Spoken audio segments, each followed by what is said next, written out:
Besoknya mama ngundang seorang pendeta suami istri dari gereja aku yang berhenti ya setelah salam, setelah 2 rakaat kamu berhenti aja, nggak ikut duduk nggak apa-apa. Aku iya aja, padahal dalam hati aku salam apa, salam 2 rakaat apa, aku nggak tahu gitu. Tapi ya udah, Bismillah, aku ikutin aja. Terus setiap kali sujud aku kan harus ngelihat depan aku atau kanan kiri aku supaya aku nggak ketinggalan gerakan. Jadi setiap sujud, orang sujud kan pasti dahi bertemu dengan tanah kan, aku enggak. Jadi aku kalau sujud tuh gini, ngintip gitu. Jadi aku kalau sujud, orang-orang nunduk, aku gini, biar apa, biar aku tuh nggak ketinggalan sama teman-teman di samping kanan kiri aku gitu. Jadi kalau sujud orang gini, aku gini, pas orang bangun baru aku ikutan bangun gitu. Tapi alhamdulillahnya nggak ada pandangan-pandangan aneh, karena mungkin kanan kiri aku juga alhamdulillahnya khusyuk, dan aku ternyata kuat nyelesain taraweh tanpa istirahat. Karena itu hikmat banget sih, itu khusyuk banget, kayak hati aku tuh kayak disiram sama air yang sejuk banget. Jadi aku enjoy ngejalanin itu. Nah, dari sejak hari itu aku bertekad dan berniat aku mau berhijab. Jadi aku berhijab itu udah dari bulan Mei 2018. Sedangkan aku baru berani bersyahadat itu di Oktober 2018. Jadi kondisinya saat itu aku udah mengimani Islam, aku udah meyakini Islam, tapi aku takut banget buat syahadat karena aku mikirin mau papaku gimana. Terus dari situ aku udah mikir nih, ya udah aku berislam tanpa syahadat deh gitu. Jadi aku ngaji, aku ikut kajian ke Jakarta, ke sana ke sini, aku belajar baca Al-Quran, pokoknya segala macem, ngafalin surat-surat pendek. Tapi aku nggak mau syahadat, dan otomatis aku nggak sholat gitu. Aku ngejalanin itu beberapa bulan sampai pada akhirnya aku ikut kajian pranikah lagi di Sudirman itu. Aku lupa sesi keberapanya, dan bintang tamunya itu Ratu Anandita. Qadarullah ya, hidayah ada di mana-mana, beneran. Tiba-tiba Kak Ratu Anandita bilang sama aku, Kak Ratu Anandita bilang dalam kajian itu, kita nggak pernah tahu kapan kita akan meninggal, kita lagi ngapain, dan kondisi kita tuh lagi seperti apa. Pas ngedenger kayak gitu, kayak aku kayak sambil geledek, aku langsung gemeteran, aku nangis. Itu kayak nge-reminder aku bahwa, hey, jangan kasihkan belajar, kapan syahadatnya gitu. Kamu tetap harus berakad. Di situ aku langsung, mungkin kalau kata orang hidup kita baru akan berarti kalau kita takut akan mati dan mengingat mati. Di situ aku takut banget mati. Aku baru selesai kajian, aku pulang nih, mau nyebrang naik ke stasiun KRL aja, aku kayak nenek-nenek mau nyebrang, takut, bener-bener takut banget. Aku takut kesamber mobil atau motor, pokoknya aku takut banget mati. Terus berjalannya waktu, aku sharing sama salah satu teman kantor aku, karena dia kondisinya tahu aku lagi belajar Islam. Dia nanya, ada masalah apa, kenapa belum syahadat, faktor internal atau eksternal. Terus disitulah dia akhirnya memberikan pengertian sama aku, Islam itu punya banyak kemudahan, banyak banget kemudahan. Jadi kamu jangan pernah khawatir, takut memeluk Islam terus kamu jadi susah. Terus aku bilang, tapi aku takut sama keluarga aku kalau aku mengakui bahwa aku udah berislam. Ya sudah, perbedaannya besar ketika kamu sudah bersyahadat, tapi kamu menyembunyikan itu dari keluarga kamu, atau kamu tidak bersyahadat sama sekali, tapi kamu masih belajar dan tetap nyembunyiin dari keluarga kamu. Pahala belajar kamu nggak dihitung, pun kalau mati Allahualam kamu kemana nih arahnya, diakuin atau enggaknya. Sedangkan kalau kamu bersyahadat, semua amal soleh kamu, semua lelah kamu dalam belajar dihitung pahala, dan dosa-dosa kamu di masa lalu dihapuskan semuanya. Wah, gimana nggak tergiur coba ngedenger perkataan kayak gitu? Aku langsung, sekeren itu gitu. Sekeren itukah, sebesar itukah powernya sebuah syahadat di dalam mata Islam? Terus dari situlah akhirnya aku menekatkan diri. Aku pulang kerja, di jalanan aku ngobrol sama diri aku sendiri. Aku bilang, oke, bismillah, aku aku mau syahadat, aku harus syahadat dalam waktu dekat ini. Tapi di jalan aku mikir lagi, aku syahadat sama siapa? Aku tahu sih caranya, maksudnya mengucapkan 2 kalimat syahadat, tapi syarat sahnya itu seperti apa dalam Islam? Dan aku belum punya kenalan ustadz atau ustazah di daerah aku tinggal gitu. Jadi aku nanya kayak gitu. Terus pas aku nyampe rumah, aku buka Instagram, Allahualam bisawab. Itu aku buka Instagram, tiba-tiba di beranda muncul flyer undangan kajian Ustadz Hanan Attaqi di Bekasi offline. Masya Allah, itu aku langsung merinding, aku nangis, aku sujud, aku nangis, aku bilang makasih sama Allah, karena ternyata Allah tahu aku tuh pengen syahadat.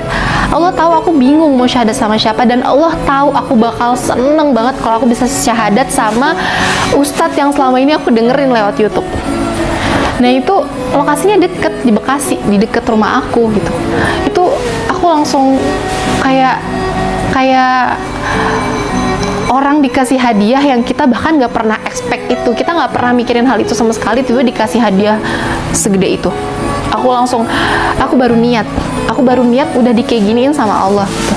Dan satu hal lagi yang ngebuat aku semakin jatuh cinta sejatuh-jatuhnya sama Islam, karena aku dalam Islam baru merasakan bahwa aku benar-benar terkoneksi sama pencipta aku benar-benar didengar sama pencipta aku tuh tahu apa yang aku butuh, apa yang aku minta, kapannya itu dalam Islam. Dan aku kayak ngerasa aku tuh benar-benar nggak sendirian gitu. Sekalipun aku sendirian, sekalipun aku lagi dalam ujian, aku tuh ngerasa ada Allah gitu, tenang. Dan itu baru aku rasakan dalam Islam. Jadi bener-bener aku ngerasa, ya gimana caranya kita nggak bisa jatuh cinta sama Islam kalau Allah ngebuat kita dengan kejutan-kejutan yang kita nggak pernah bayangin sebelumnya.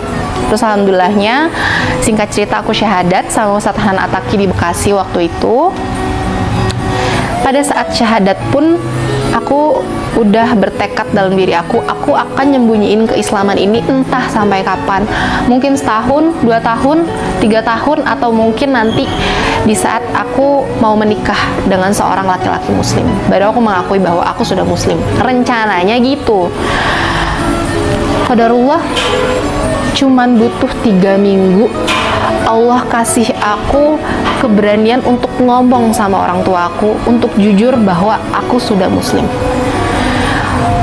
Wallahi, kalau disuruh ngulangin momen itu lagi, aku nggak akan mau, aku nggak akan berani, karena bener-bener kalau ditanya, kok bisa sih? Karena beberapa mualaf yang sampai saat ini masih nyembunyiin keislamannya, sering nanya sama aku, gimana sih caranya terbuka, gimana sih waktu ngomong sama orang tua, gimana sih caranya berani ngomong sama orang tua. Serius teman-teman, itu bukan datang dari kita. Rasa keberanian itu benar-benar datangnya dari Allah, dan nggak bisa dijelasin kenapanya. Jadi nggak bisa dijelasin kenapa bisa tiba-tiba berani. Apa malamnya abis nonton film action kah, atau abis ngedenger cerita tentang mualaf kah, atau apa? Nggak ada, literally nggak ada. Tiba-tiba bangun tidur tuh punya keberanian untuk ngomong sama orang tua, untuk terbuka bahwa aku sudah muslim dan aku memilih Allah sebagai Tuhanku. Jadi ya kalau ditanya gimana caranya, ikutin aja kata hati.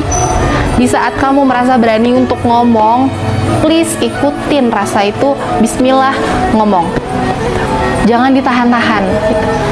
Karena itu mungkin salah satu bantuan dari Allah ngasih kita rasa berani dalam diri kita. Terus aku bilang sama mamaku, harusnya hari Kamis, tapi qadarullah ada satu dan lain hal akhirnya kepending sampai hari Jumat. Jadi di hari Jumat itu juga hari pertama aku memberanikan diri pakai jilbab, pakai khimar ke kantor aku.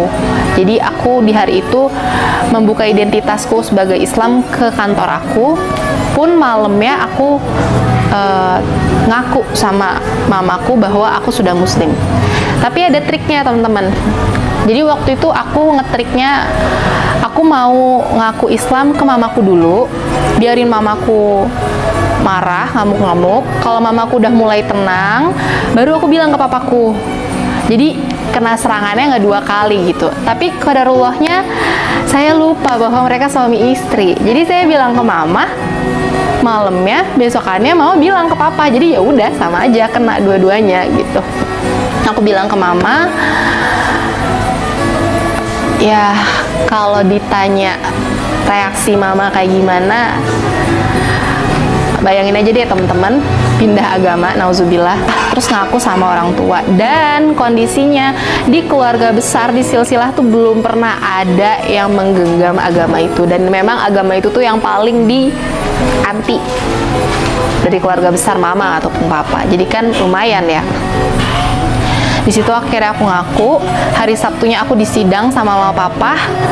Ahadnya mama ngundang seorang pendeta suami istri dari gereja aku yang notabene dulunya muslim, terus dia memilih Nasrani dan menjadi pendeta suami istri gitu. Jadi Ahad itu aku diketemuin sama dia, tapi mamaku bilang, ya udah besok kamu ketemu sama pendeta. Ini pendeta udah paham sama Al-Quran dan dia memilih Alkitab gitu. Aku deg-degan dong, ya Allah gimana nih, aku Al-Fatihah aja belum hafal artinya, baca Al-Quran apalagi. Yang aku khawatirin, kalau misalnya pendeta ini ngomongin kecacatan Al-Quran, itu otomatis aku pasti goyang gitu. Pasti aku langsung goyah karena pedoman aku saat ini Al-Quran gitu. Tapi kalau pendeta ini mau ngomong tentang Alkitab, mau ngebedah Alkitab, mau kayak gimana, aku nggak akan, udah insya Allah nggak akan tergoyangkan, karena ya itu udah bukan sesuatu yang aku pahami dan aku percaya gitu. Terus aku sempet, Sabtu malamnya aku sempet kontak Coach Stephen Indra Wibowo, alhamdulillah Mualaf Center Indonesia. Pada saat aku belajar Islam dan baru mulai belajar Islam, mereka mensupport dan membersamai aku terus menerus. Terus Coach Stephen menganjurkan untuk aku didampingi sama temen dari MCI gitu. Tapi lagi-lagi aku berpikir ini kondisinya mau diketemuinnya di rumah aku khawatirnya bakalan rame, terus mengundang perhatian tetangga-tetangga aku gitu. Dan aku lebih mikirin ke hati orang tua aku sih gitu. Jadi ya udah Bismillah, aku mau hadapin ini sendiri sama minta pertolongan Allah. Udah Bismillah. Ahad itu mereka datang ba'da asar mereka datang, mereka mulai tanya jawab, mulai indoktrinisasi aku. Terus mereka nyuruh aku untuk buka Alkitab dan baca Alkitab lagi, karena aku menganggap itu sudah hanya sebuah buku yang sudah banyak direvisi sama orang. Jadi ya udah nggak masalah, aku ambil Alkitab, aku baca. Tapi kalau dia konteksnya minta untuk pegang Al-Quran, itu akan aku larang. Alhamdulillahnya itu nggak kejadian. Itu dia ngobrol sama istrinya sampai jam 9 atau setengah 9 malam. Dan itu alhamdulillahnya di awal kita sharing, dia langsung menjawab pertanyaan terbesar yang pengen aku tanyain. Kenapa dia bisa keluar dari Islam? Jadi dia menjawab, karena dia merasa syariat Islam itu berat banget. Kita harus puasa 30 hari full untuk laki-laki. Harus sholat 5 waktu dalam sehari. Sedangkan dalam Nasrani, cukup kamu mengimani aku, maka kamu akan selamat. Wah, itu kayak dapet jalur VIP kan. Udah langsung convert. Pas aku ngedenger kayak gitu, ya oke, silakan kamu ngomong, aku tidak akan mendengarkan apapun yang kamu ucapkan. Jadi ya udah, dia ngoceh sampai setengah 9 dan aku ya udah gitu. Tidak ada yang aku dengarkan. Tapi aku tetap berusaha untuk bersikap baik, karena di kanan kiri aku ada adik aku, ada kakak aku, ada mama papa aku. Jadi aku lebih menghargai mereka yang sudah dipanggil oleh keluarga aku gitu, bukan karena beliau. Terus ya udah berjalan seperti itu. Udah selesai. Hari Seninnya, trik yang baru lagi mamaku coba. Panggil pendeta udah. Trik yang kedua, hati, disentuh ke hati. Jadi dari hari Senin, mamaku mogok makan. Mamaku bener-bener mogok makan sampai beberapa hari. dan mamaku jatuh sakit. Mamaku sakit karena mamaku punya mah. Mamaku jatuh sakit dan mamaku nangis bener-bener seharian nangis. Jadi mamaku sakit, mamaku nggak mau makan, dan mamaku nangis terus-terusan sampai matanya tuh bengkak besar. Dan kalau orang lagi stres, orang lagi sedih kan otomatis mukanya terlihat lebih tua daripada umurnya. Dan alhamdulillahnya aku tidur satu kamar sama mamaku. Jadi aku harus ngelihat kondisi mamaku seperti itu terus-menerus. Jujur itu adalah ujian terberat sejauh ini setelah aku memeluk Islam, karena aku khawatir terjadi sesuatu sama mamaku, dan itu mama gitu. Itu yang bikin hal itu terasa berat. Udah masuk hari keberapa, tadinya papaku ya marah, tapi belum ekstrim sampai pada akhirnya aku baru pulang kerja. Aku bawain makanan-makanan kesukaan mama, aku bawain bakso, aku bawain soto Bogor, aku bawain pokoknya makanan-makanan kesukaan mamaku, tapi mamaku nggak mau, bener-bener nggak mau. Dia mogok makan, nangis, stres, hancur ya. Dan aku hancur banget ngeliat mamaku dalam kondisi kayak gitu berhari-hari. Terus setelah itu aku pulang kerja, papaku bilang sama aku, kamu sayang gak sih sama mama? Di situ kondisinya di hari-hari itu aku lagi berjuang untuk menguatkan hati aku gitu, untuk melihat kondisi mamaku sembari menguatkan diri bahwa nggak akan terjadi apa-apa sama mama. Allah tuh baik banget sama kamu, jadi so please jangan ragu sama skenario yang ini gitu. Papa nanya kayak gitu, terus papa bilang udahlah jangan kayak gini gitu, biasa-biasa aja kalau hidup gitu. Ikutin apapun yang mama kamu minta kalau kamu sayang sama mama kamu. Di situ aku ngejawab, dan aku juga nggak kepikiran kenapa aku bisa jawab kayak gitu. Itu pure dari Allah yang nuntun. Aku bilang, "Pah, seandainya mama minta di dunia ini aku jadi seorang guru atau seorang dokter sekalipun, aku bakal usahain itu semaksimal mungkin. Tapi kalau untuk surgaku, untuk keyakinan aku, kali ini aku nggak bisa ikutin apa mau mama." Papaku langsung diem di situ. Dari situ aku mulai khawatir karena mamaku udah semakin lemah, kesehatannya terus menerus, nggak mau dibawa ke dokter. Aku udah mulai apa udah ya gitu, apa baiknya aku berbakti aja ya sama orang tua aku gitu. Aku takut nyawa ancamannya. Terus kadarullah, aku tiba-tiba aku lupa, aku dengar dari temen aku atau aku baca. Jadi waktu itu aku dengar kisah sahabat tentang Sa'ad bin Abi Waqqas yang setelah memeluk agama Islam gak lama ibunya juga melakukan mogok makan. Wah, di situ aku berasa kayak aku udah mau nyerah, bener-bener udah mau nyerah, bener-bener udah kayak nggak ada pilihan lain, aku harus ngikutin mau mama. Pas aku baca cerita itu, aku kayak dikasih kekuatan sama Allah bahwa tenang, nggak akan terjadi apapun sama mama kamu, dan ini akan lewat. Skenario aku tuh nggak pernah ada yang buruk, jadi jangan pernah khawatir.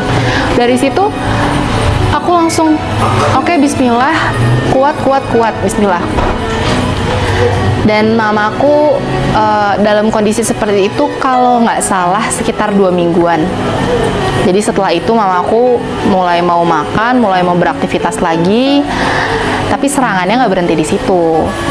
Dan Coach Steven atau teman-teman MC itu ngajarin aku jangan pernah ngedebat, jangan pernah ngejawab apapun, sekalipun mama atau papa kamu maki-maki Islam, maki-maki Nabi Muhammad, maki-maki Allah, biarin aja.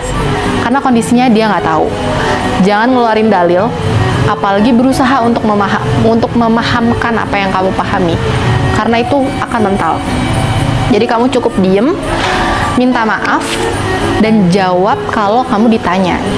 Jadi, dan itu cukup nano-nano rasanya gitu, karena aku bukan yang sabar seperti itu gitu. Jadi orang nih lagi jatuh cinta sejatuh-jatuhnya sama sesuatu, tiba-tiba harus menghadapi sesuatu yang dicintainya itu dicaci maki, difitnah, bahkan diucapkan sesuatu yang menyakiti hati kita. Itu kan sulit ya menahan nafsu kita untuk enggak gitu.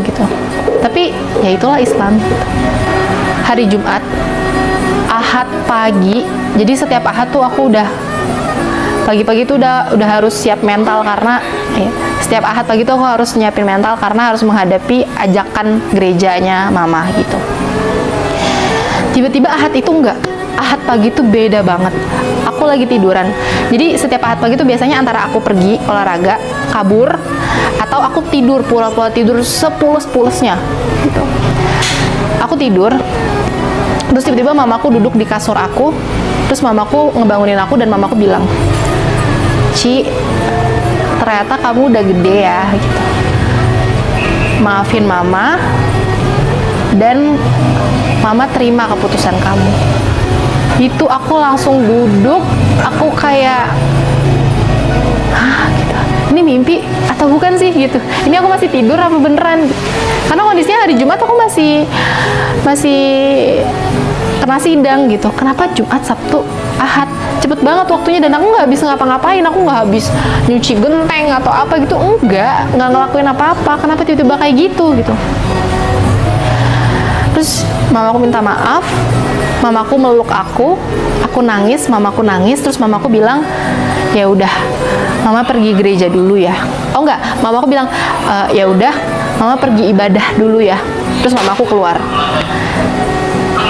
Asli, aku bilang maaf aja nggak bisa, bener-bener aku nggak ngomong apapun, bener-bener cuma duduk, nangis, meluk, terus mamaku pergi.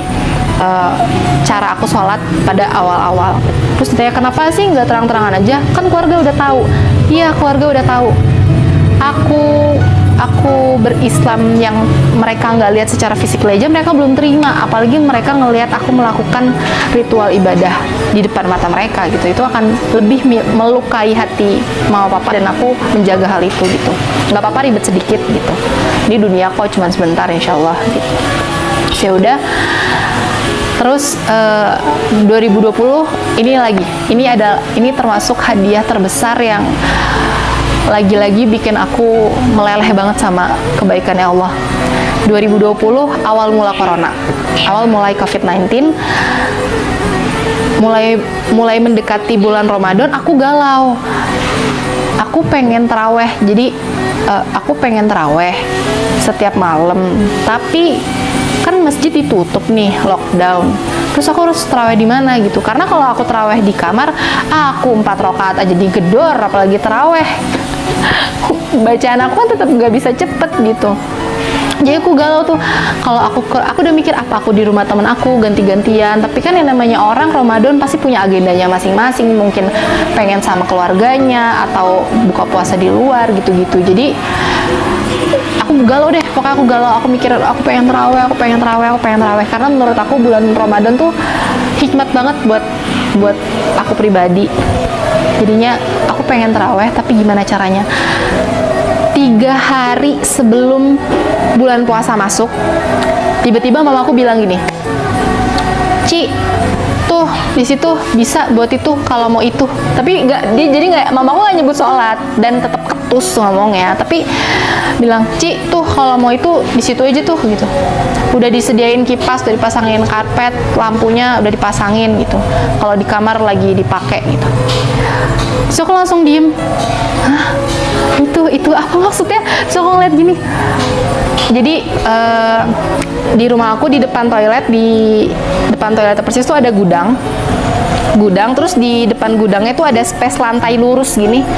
Ya 2 lantai. Pokoknya pas banget buat orang sholat 1 orang. Dan alhamdulillahnya itu pas banget arahnya ngadep ke arah kiblat. Kalau kiblatnya miring, nggak tahu deh tuh bagaimana posisinya, karena lantai 2 biji, terus sananya semen, jadi belum di lantai gitu, jadi agak kotor.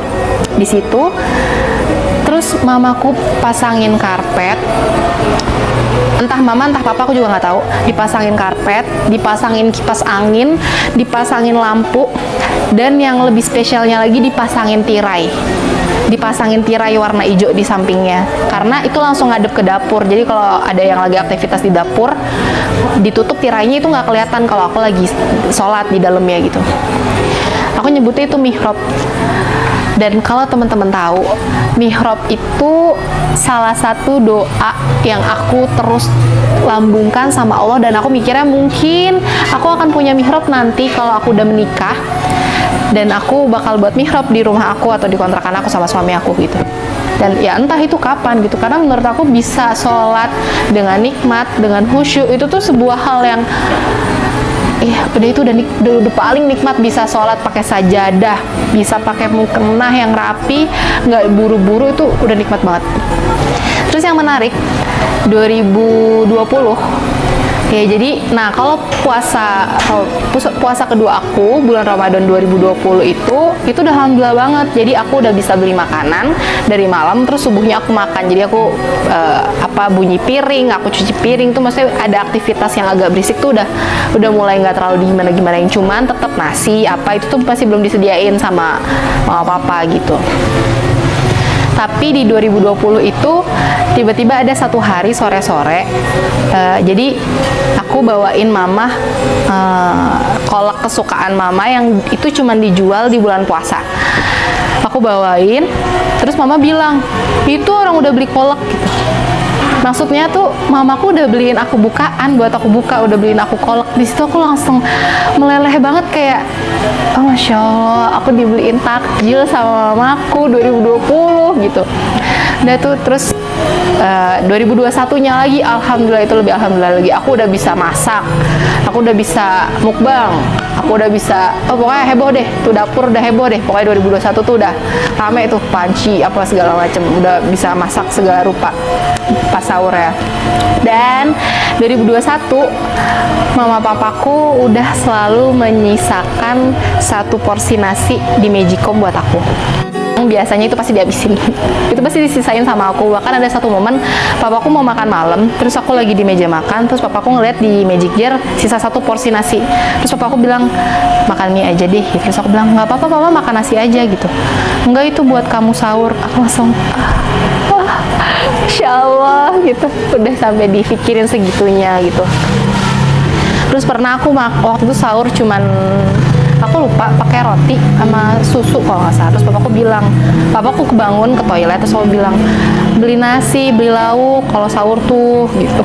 Jadi papaku udah mulai peduli gitu sama hal-hal kayak gitu, dan itu benar-benar bikin aku meleleh banget. Udah nggak ada obat nih kayak gitu-gitu. Jadi teman-teman yang bisa sahur sama keluarganya, apalagi sama orang tuanya, makan makanan mukbang, apalagi banyak-banyak